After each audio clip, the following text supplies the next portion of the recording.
Je viens d'activer la licence Astra Pro sur mon site. Donc si vous hésitez à acheter la licence et que vous voulez d'abord voir toutes les options qui sont disponibles, regardez cette vidéo car je vais vous montrer en détail comment fonctionne le thème et toutes les options qu'on a à disposition pour personnaliser notre site. À la fin de la vidéo, je vous donnerai mon avis personnel. Est-ce que selon moi, ça vaut le coup d'investir dans ce thème? Puisque vous allez voir qu'il y a des options qui sont assez décevantes selon moi. Donc c'est parti, on va commencer tout de suite.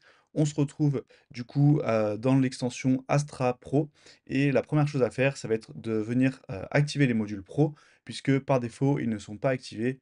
Je ne sais pas pourquoi, sûrement pour optimiser la rapidité du site. Donc du coup, on va cliquer sur tout activer, comme ça on aura toutes les options et je pourrai vous les montrer. Et juste avant de commencer, je vais vous montrer la licence que j'ai pris, puisque on en a plusieurs. Donc je vais aller dans Pricing. Et moi j'ai pris celle à 59 $ par an, puisque en fait ici, celle à 99 $ par an, c'est juste les templates qu'on a en plus. Donc c'est dommage que ça soit pas inclus par défaut, puisque ça, c'est un peu ce qui fait la force du thème Astra, c'est tous les modèles qui sont disponibles.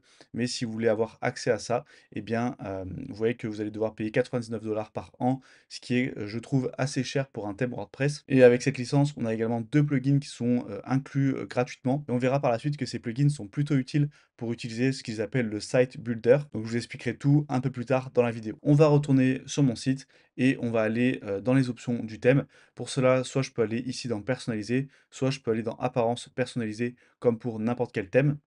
Et je vais me retrouver dans ce qu'on appelle le thème customizer, c'est-à-dire toutes les options du thème. Alors là, on a mon site par défaut, on a l'entête qui s'affiche très mal puisqu'on a le logo qui est beaucoup trop gros. Ici, on a, vous voyez mon contenu qui est délimité par une bordure. Donc ça aussi, le réglage par défaut n'est pas terrible. Et ensuite, on a le titre ici, accueil qui s'affiche. Il va falloir le faire disparaître. Donc on va voir tout ça dans les réglages.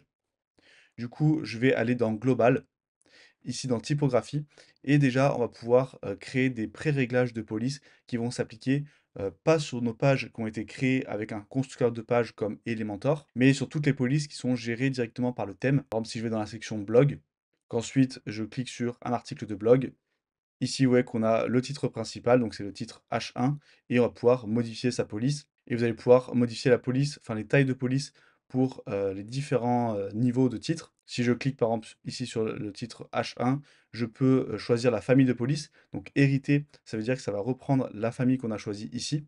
Mais sinon, je peux prendre une famille de police personnalisée pour ce titre uniquement. Et j'ai plein d'options, notamment du coup la taille.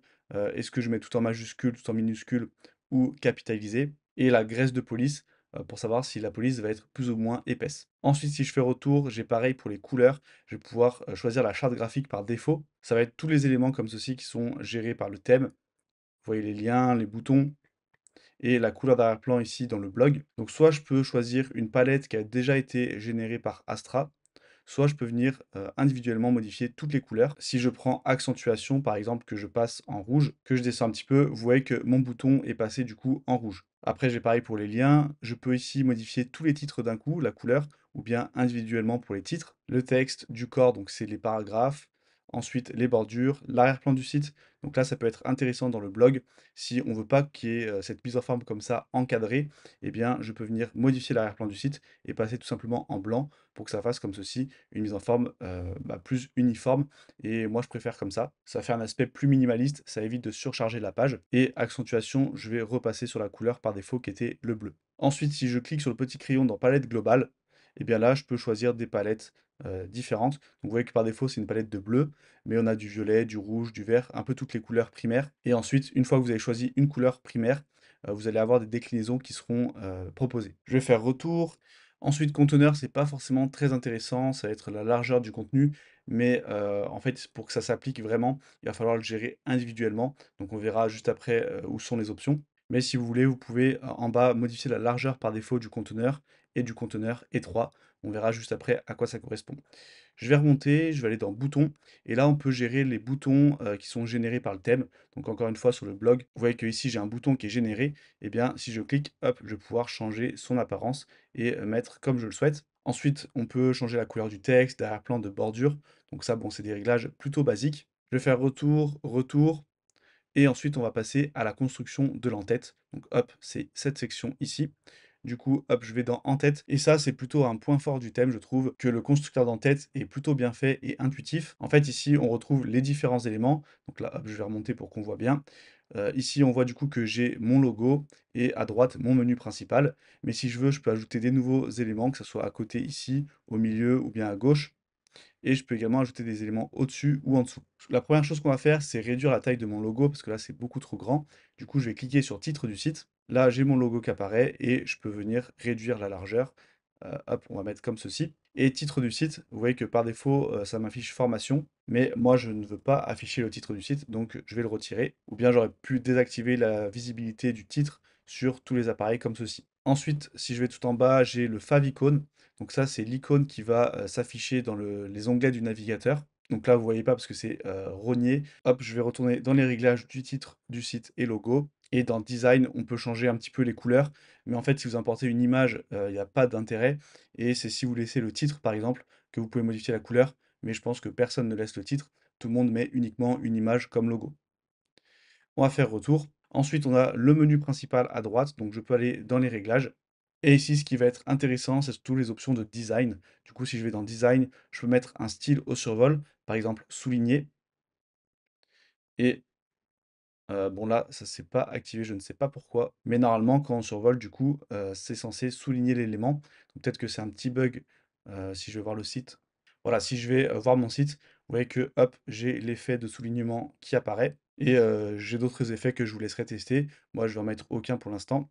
Ensuite, ce qui va être important, hop, si je descends, c'est de modifier les couleurs. Donc là, c'est bien lisible. Mais si jamais ce n'était pas lisible, j'aurais pu modifier les couleurs. Donc là, on a la couleur normale, la couleur au survol et la couleur actif. Donc si je suis sur la page Nos services, c'est une couleur différente qui peut s'afficher pour montrer que je suis sur cette page. Et donc là, par exemple, je peux passer en rouge.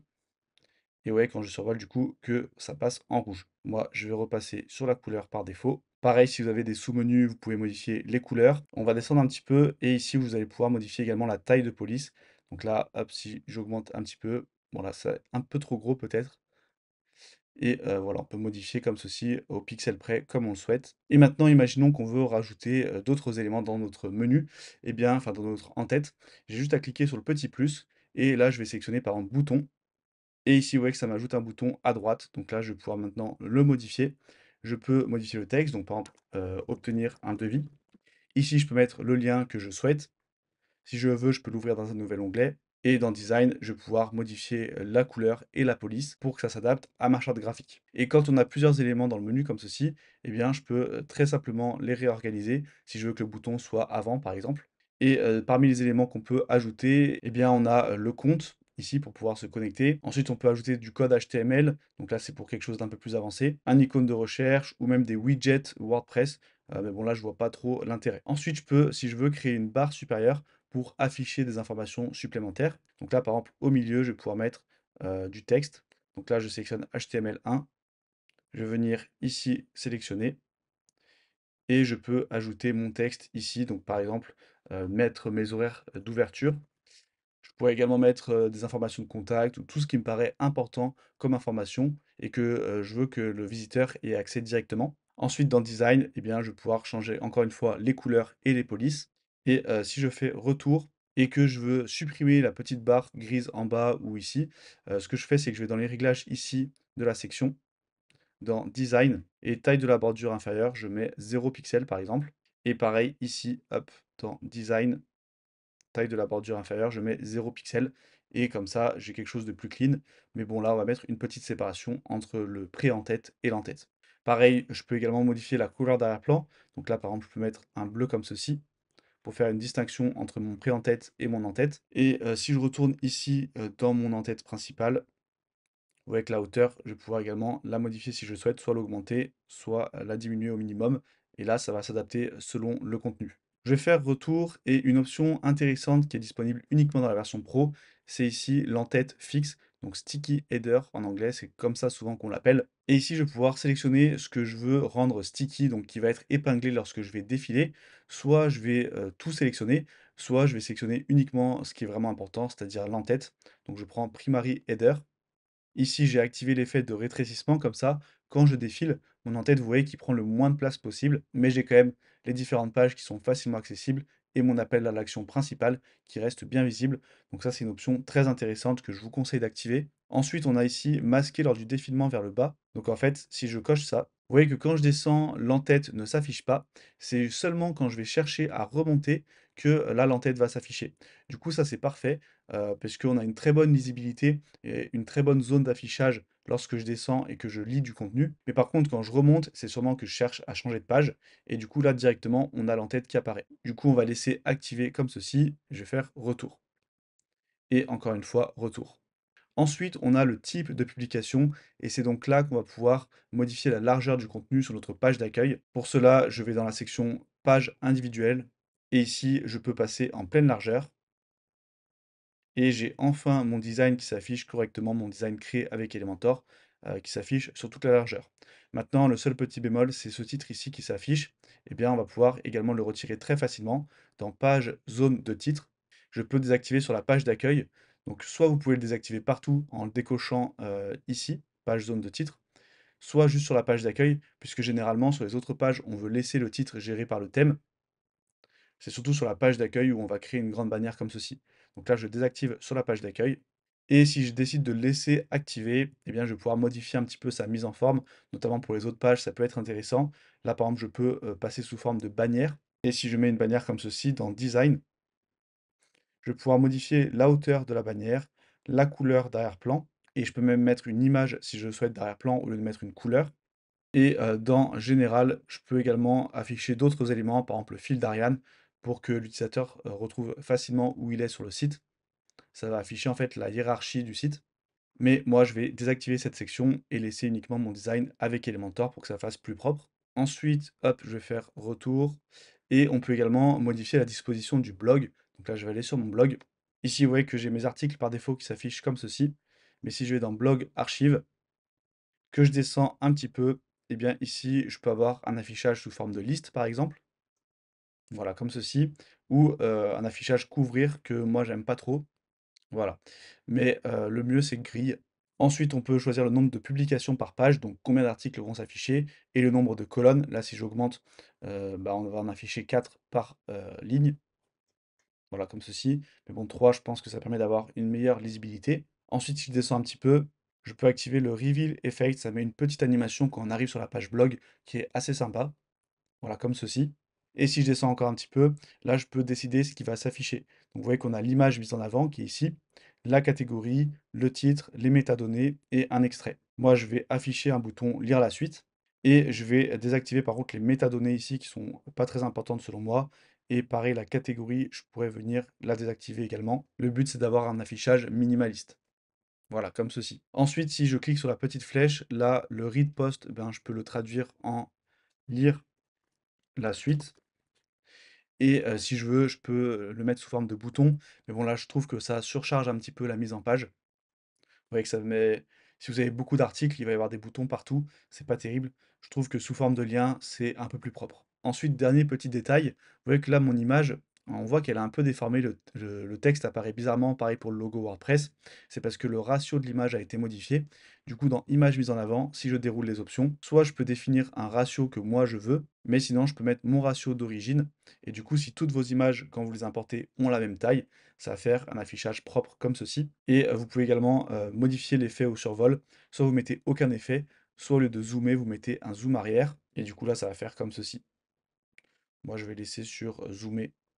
Ensuite, si je remonte, hop, dans Design, ici, vous voyez que, hop, on a un petit effet d'ombrage et on a des bords arrondis. Donc c'est très discret. Mais ça, si vous souhaitez le modifier, dans Ombre de boîte ici, vous allez pouvoir modifier la valeur de l'ombre, la couleur de l'ombre. Et pareil pour le rayon de bordure, si vous voulez que ça soit plus ou moins arrondi. Donc si vous voulez que ce soit plus arrondi, vous augmentez la valeur. Hop, là, je vais lier les valeurs pour que ça s'affiche partout. Ouais, que là, du coup, ça arrondit encore plus. Soit vous pouvez mettre des bords carrés. Moi, je vais laisser l'option par défaut qui était pas mal. Ensuite, si je fais retour, on arrive dans des options générales. Et là, c'est des options un peu moins intéressantes. Par exemple, hop, si je vais sur la page d'accueil, vous voyez que quand je scrolle, j'ai un petit bouton là, retour vers le haut qui apparaît. Et donc, si je vais ici dans retour en haut, eh bien, soit je peux le désactiver, soit je peux modifier son apparence. Et en fait, ça va être plein de petits éléments comme ça qu'on peut modifier, mais bon, il n'y a pas vraiment d'intérêt. Ensuite, on a le pied de page. Donc là, ça fonctionne exactement comme l'entête, sauf que hop, c'est tout en bas du site. Du coup, je ne vais pas vous remontrer en détail comment ça fonctionne, puisque c'est exactement pareil. Vous allez pouvoir ajouter des widgets, les organiser comme vous le souhaitez. Hop, je vais faire retour. Et ici, ce sont des réglages en fait qui ne dépendent pas du thème, mais qui dépendent de WordPress. Donc l'identité du site, c'est le favicon. C'est ce qu'on avait vu en début de vidéo.